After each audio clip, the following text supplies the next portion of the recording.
4 PM news network में दोस्तों आपका स्वागत है। मैं हूं आपके साथ राशिद ज़हीर। हमें तो यही गुमान था और है कि पूरा देश दिल्ली के निर्देश पर चलता है, यानी कि दिल्ली की सरकार पूरे देश की सरकार है और होनी चाहिए। पूरे देश के लोग मिलकर के चुनते हैं केंद्र में सरकार, किसी भी पार्टी का प्रधानमंत्री होता पूरे देश का। लेकिन अब स्टालिन यानी कि दक्षिण की तरफ से जो बात निकल कर के आई है और उसमें ये बात आ रही है जनाबे मन कि दिल्ली के निर्देशों को नहीं मानेंगे, हम दिल्ली के कंट्रोल में नहीं हैं। ये बहुत अच्छी बात मुझे नज़र नहीं आती, भले स्टालिन की हो, लेकिन वो कौन से हालात अमित शाह ने पैदा कर दिए कि अमित शाह को खुला चैलेंज देने लगे हैं स्टालिन।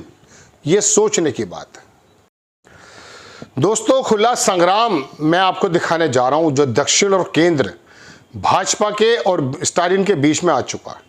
सबसे पहले मैं खबर पढ़ने से पहले आपको सिर्फ ये न्यू इंडियन एक्सप्रेस की हेडिंग दिखाना चाहता हूँ।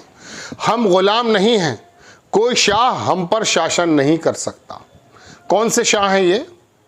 अमित शाह हैं या कोई राजा के बारे में बात कर रहे हैं? नीचे पत्रिका न्यूज़ ने लिखा, हम गुलाम नहीं हैं जो धमकी के आगे झुक जाएंगे, स्टालिन का अमित शाह को जवाब।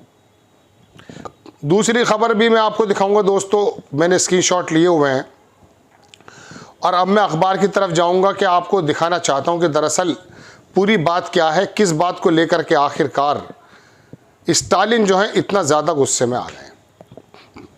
आज तक की खबर देखें, लिखता है अखबार कि दिल्ली के सामने नहीं झुकेगा तमिलनाडु, हम कंट्रोल से बाहर। देखिए, बहुत ध्यान से सुनिएगा ये खबर, और बहुत सारी बातें मैं चाहने के बावजूद भी आपके सामने नहीं बता सकता, इशारे दे सकता हूं। बंगाल के अंदर बहुत अच्छी स्थिति नहीं है। हमारे बहुत सारे राज्य ऐसे हैं जिनकी निष्ठा दिल्ली और केंद्र में जितनी होनी चाहिए उतनी महसूस नहीं होती है। तमिलनाडु के अंदर स्टालिन के रिजीम में जिस प्रकार से हिंदी को थोपने का काम किया जा रहा है और वहां के लोगों का जो जिस प्रकार से जवाब आ रहे हैं, वो केंद्र की एक नीति के खिलाफ नहीं आ रहे हैं। अब ये कह रहे हैं ना दिल्ली हम कंट्रोल से बाहर, बताइए किस बात का क्या मतलब है? क्या देश के अंदर कोई किसी प्रकार का डिवीजन है या होने जा रहा है? आप देखें दोस्तों, अखबार ने लिखा है दोस्तों कि दिल्ली के सामने नहीं झुकेगा तमिलनाडु, हम कंट्रोल से बाहर, स्टालिन का अमित शाह पर निशाना। स्टालिन ने एक सार्वजनिक कार्यक्रम के दौरान कहा कि चाहे वो नीट हो या 3 भाषा नीति या फिर कानून वक्फ कानून संशोधन परिसीमन का मसला हो, इन सभी पर हम ही मुखर हैं, सिर्फ हम ही बोल रहे हैं। वो राज्यों के अधिकारियों की मांग करना गलत है? क्या राज्यों के अधिकार की मांग करना गलत है? बिल्कुल नहीं है। उन्होंने ये भी कहा कि तमिलनाडु सिर्फ अपने लिए नहीं बल्कि पूरे देश के राज्यों के अधिकारों की बात कर रहा है। ये बात किसी हद तक जायज़ है। अखबार में लिखा है कि तमिलनाडु के मुख्यमंत्री M.K. स्टालिन ने केंद्रीय गृह मंत्री अमित शाह पर निशाना साधते हुए नीट के अंदर भी वही लैंग्वेज का इस्तेमाल है जो MBBS की जो एंट्रेंस का एग्ज़ाम है, 3 भाषी पॉलिसी, वक्फ संशोधन और परिसीमन जैसे मुद्दों पर सवाल उठाना ध्यान भटकाने की कोशिश नहीं बल्कि राज्य के अधिकारों की लड़ाई है। उन्होंने अमित शाह को चुनौती देते हुए कहा कि अगर DMK वास्तव में ध्यान भटकाने का प्रयास कर रही है तो अमित शाह को इन मुद्दों पर तमिलनाडु की जनता को स्पष्ट जवाब देना चाहिए। अमित शाह ने क्या कहा था? स्टालिन ने एक सार्वजनिक कार्यक्रम के दौरान कहा कि चाहे नीट वही दोबारा से बात आ जाती है, मुखर हम ही हैं, पूरे देश की बात कर रहे हैं। स्टालिन ने कहा कि सिर्फ अमित शाह ही नहीं बल्कि कोई भी शाह तमिलनाडु पर राज नहीं कर सकता। उन्होंने कहा कि तमिलनाडु दिल्ली के कंट्रोल से बाहर है। साथ ही कहा कि हम आपके द्वारा कानूनी रूप से पैदा की गई सभी बाधाओं को तोड़ देंगे। हम आपके द्वारा पैदा की गई जितनी भी कानूनी रूप से जो बाधाएं हैं उनको हम तोड़ देंगे। 2026 में केवल द्रविड़ मॉडल की सरकार बनेगी। कार्यक्रम के दौरान CM स्टालिन ने कहा कि अमित शाह कहते हैं कि 2026 में यहाँ सरकार बनाएंगे, लेकिन मैं उन्हें चुनौती देता हूँ कि तमिलनाडु दिल्ली के सामने नहीं झुकेगा।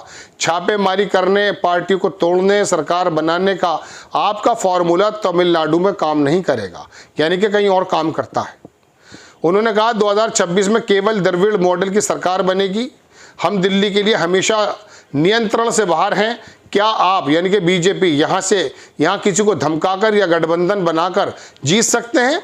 आप जिसे लाना चाह सकते हैं, हम भी देखते हैं। स्टालिन ने बीजेपी से कई सवाल पूछे और कहा हम झुकने वाले गुलाम नहीं हैं, हम झुकने वाले गुलाम नहीं हैं। तमिलनाडु के सीएम ने कहा कि आप अपने गठबंधन के बिना आत्मसम्मान वाले लोगों पर विश्वासघातियों का उपयोग करके शासन करना चाहते हैं। महाराष्ट्र की बात में याद रखिएगा, विश्वासघातियों का उपयोग करके शासन करना चाहते हैं। लेकिन इतिहास पढ़ें, हमारी भूमि आत्मसम्मान, बहादुरी और गौरव से भरी हुई है। हम जानते हैं कि आप हमें धमकाने के लिए क्या क्या इस्तेमाल करेंगे, लेकिन हम झुकने वाले गुलाम नहीं हैं। इस परिप्रेक्ष्य में ये बात है। लेकिन दोस्तों बात यह है कि स्टालिन का ये लहजा क्या अमित शाह की नीतियों की, गठबंधन की जो राजनीति रात दिन गिरती जा रही है उस पर अमल करने के नतीजे में आया है? बात यह है दोस्तों कि अगर तमिलनाडु सिर्फ राज्य के एतबार से इस प्रकार की रस्साकशी कर रहा है, कोई हर्ज नहीं है। स्वस्थ प्रतिस्पर्धा होनी चाहिए। लेकिन अगर आप रंग, जबान, शक्ल, प्रदेश, जगह इसके मामले में भेद करके अपनी हिंदुत्ववादी नीतियों को आगे करके आप देश के अंदर हिंदुत्व पैदा करना चाहते हैं, तो फिर आपको जगह जगह स्टालिन खड़े हुए नजर आएंगे।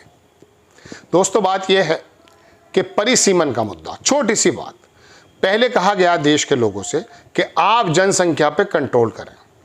इस जनसंख्या पर शिक्षा के बदौलत तमिलनाडु और साउथ के कुछ स्टेट्स ने बड़ा अच्छा कंट्रोल किया, पहले के बामुकाबले कम हो गए। लेकिन हिंदी बेल्ट, उसने जनसंख्या पे बहुत कंट्रोल नहीं किया, यहाँ वोटर्स बढ़ते चले गए। अब इन वोटरों के आधार पर अगर आप परिसीमन करते हैं तो जाहिर है उत्तर प्रदेश की 80 सीटों की जगह ये 100 या 120 हो जाएंगी, बिहार की ज़्यादा हो जाएगी। तो दोस्तों दक्षिण में अगर उन लोगों ने पॉपुलेशन पर कंट्रोल किया तो क्या उनकी गलती है? अब इस आधार पर आप लिमिटेशन कर दीजिए कि साहब यहाँ पर वोटर ज़्यादा हैं, तो अब उनका प्रतिनिधित्व जो केंद्र में होता है वो तो बिल्कुल शून्य के बराबर हो जाएगा। इस बारे में अगर स्टालिन चिंता कर रहे हैं और हिंदी थोपने पर वो अगर विरोध कर रहे हैं, तो क्या एक राज्य के मुख्यमंत्री को ऐसा नहीं करना चाहिए? लेकिन ये बातें इतनी ज़्यादा चली जाएं आगे कि कभी कभी आपको डिवीज़न दिखाई देने लगे, विभाजन दिखाई देने लगे, तब जाकर चिंता का विषय है। अखबारों की ये हेडिंग्स इस बात की गवाह हैं कि पहली बार पढ़ने में ये लगता है कि वाकई कोई डिवीज़न जैसी स्थिति पैदा कर दी अमित शाह ने देश के अंदर। हालांकि हिंदी भाषी, दक्षिण भाषी, किसी भी भाषाओं का मतलब ये नहीं होना चाहिए कि देश का हिस्सा अलग है। मणिपुर के लोग कुछ अलग महसूस करते हैं। पिछले दिनों राहुल गांधी मणिपुर की कुछ बच्चियों से बात कर रहे थे। अब उन्होंने कहा कि हम दिल्ली में पढ़ते हैं आकर के, हमें कभी चाइनीज़, कभी इंडोनेशियाई, कभी कुछ कहा जाता है उनके चेहरे की वजह से, उसकी बात की भी तकलीफ होती है। लेकिन आप दक्षिण के लोगों को अगर इस प्रकार से बार बार ये महसूस कराने देंगे कि आप गोया के अलग हो और दिल्ली का हिंदुत्व, हिंदी पट्टी का हिंदुत्व आप पर लागू हम करके रहेंगे, तो याद रखिए वो तुमसे बड़े हिंदुइज्म को मानने वाले हैं।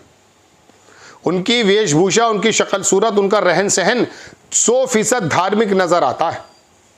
आपकी शक्ल से तो कभी कभी ये भी दिख जाता है, हिंदी में पट्टी की बात क्योंकि यहूदी जैसी शक्लें हैं, लेकिन पहनावा यहूदियों जैसा है। लेकिन वो लोग तो इतने मॉडर्न होने के बावजूद भी, इतने इनोवेशन करने के बावजूद भी अपनी वेशभूषा से यही जताते हैं कि वो कितने धार्मिक लोग हैं। और आप कितने झूठे धार्मिक हैं ये पूरी दुनिया जानती है। सत्ता को हासिल करने के लिए आपने वर्गों के अंदर जो ये बुरी तरीके से वर्गीकरण करने की कोशिश की है, इससे दरअसल देश का नुकसान है। स्टालिन भड़क गए, दिल्ली को खुली चुनौती, दिल्ली के नियंत्रण में नहीं है तमिलनाडु। हालांकि ये इस परिप्रेक्ष्य में पूरा अगर आप पढ़ेंगे तो ये महसूस होगा कि शायद चुनाव के मद्देनजर है, लेकिन फिर भी नजर बू इसमें इस बात की भी आती है कि एक किसी दूसरे प्रदेश का प्रदेश शायद हमसे बात कर रहा है। मुझे इस बात का ज़्यादा खतरा नज़र आता है। बंगाल को अगर आप ये महसूस कराएंगे कि बंगाल के अंदर किसी और लोगों की पार्टी है, कहीं और के लोग आकर राज करने लगे हैं, तो ये देश हित में नहीं है। वो भी संविधान पे हाथ उठाकर ही शपथ लेते हैं। आप लोगों को शपथ कितनी याद रहती है वो आप जाने, उत्तर प्रदेश के योगी आदित्यनाथ जी जाने, या बीजेपी के जो प्रदेशों में जो मुख्यमंत्री वो जाने कि कितना अमल कर रहे हैं वो। लेकिन फिर भी ये खबर ये वाला वाक्य वाकई बड़ा खतरे का सूचक है। आपको खबर कैसी लगी अपनी राय कमेंट्स बॉक्स में ज़रूर दीजिए। चैनल को सब्सक्राइब कीजिए, शेयर कीजिए। नेक्स्ट टाइम मैं किसी खबर के साथ हाजिर होता हूँ। जय हिंद।